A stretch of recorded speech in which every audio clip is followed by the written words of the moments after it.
I solemnly ask of every man who hears this case to let his own mind pronounce a verdict upon it. You have heard the testimony of the state's witnesses. The confession of Peter Keating has made clear that Howard Roark is a ruthless egoist who has destroyed Cortlandt Homes for his own selfish motive. The issue which you are to decide is the crucial issue of our age. Has man any right to exist if he refuses to serve society? Let your verdict give us the answer. The state rests. The defense may proceed.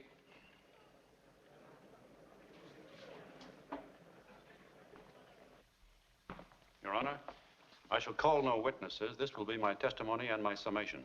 Take the oath. Do you swear to tell the truth, the whole truth, and nothing but the truth, so help you God? I do. Thousands of years ago, the first man discovered how to make fire. He was probably burned at the stake he had taught his brothers to light, but he left them a gift they had not conceived, and he lifted darkness off the earth. Throughout the centuries, there were men who took first steps down new roads, armed with nothing but their own vision. The great creators, the thinkers, the artists, the scientists, the inventors, stood alone against the men of their time. Every new thought was opposed. Every new invention was denounced. But the men of unborrowed vision went ahead. They fought, they suffered, and they paid, but they won.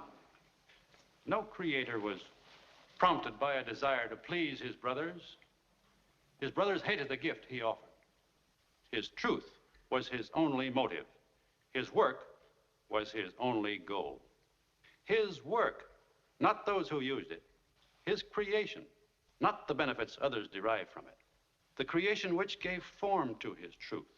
He held his truth above all things and against all men. He went ahead, whether others agreed with him or not, with his integrity as his only banner. He served nothing and no one. He lived for himself. And only by living for himself was he able to achieve the things which are the glory of mankind. Such is the nature of achievement. Man cannot survive except through his mind. He comes on earth unarmed. His brain is his only weapon. But the mind is an attribute of the individual. There is no such thing as a collective brain. The man who thinks must think and act on his own. The reasoning mind cannot work under any form of compulsion. It cannot be subordinated to the needs, opinions, or wishes of others. It is not an object of sacrifice. The creator stands on his own judgment. The parasite follows the opinions of others. The creator thinks. The parasite copies. The creator produces. The parasite loots. The creator's concern is the conquest of nature. The parasite's concern is the conquest of man. The creator requires independence. He neither serves nor rules. He deals with men by free exchange and voluntary choice. The parasite seeks power. He wants to bind all men together in common action and common slavery.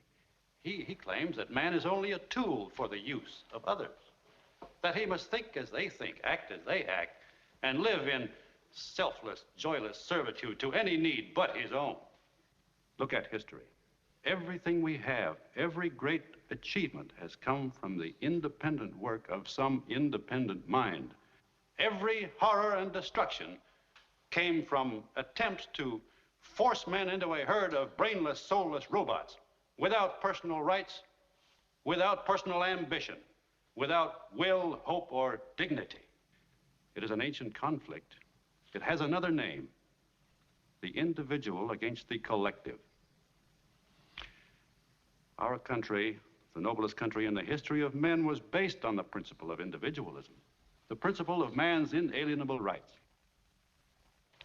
It was a country where a man was free to seek his own happiness, to gain and produce, not to give up and renounce, to prosper, not to starve, to achieve, not to plunder, to hold as his highest possession a sense of his personal value, and as his highest virtue, his self-respect.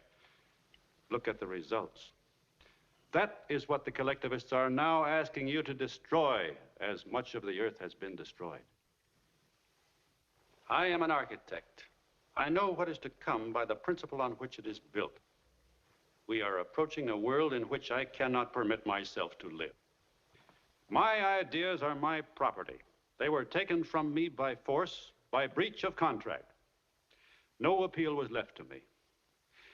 It was believed that my work belonged to others to do with as they pleased. They had a claim upon me without my consent, that it was my duty to serve them without choice or reward. Now you know why I dynamited Cortland. I designed Cortland. I made it possible. I destroyed it. I agreed to design it for the purpose of seeing it built as I wished. That was the price I set for my work. I was not paid. My building was disfigured at the whim of others who took all the benefits of my work and gave me nothing in return. I came here to say that I do not recognize anyone's right to 1 minute of my life, nor to any part of my energy, nor to any achievement of mine, no matter who makes the claim. It had to be said. The world is perishing from an orgy of self-sacrificing. I came here to be heard in the name of every man of independence still left in the world. I wanted to state my terms. I do not care to work or live on any others. My terms are a man's right to exist for his own sake.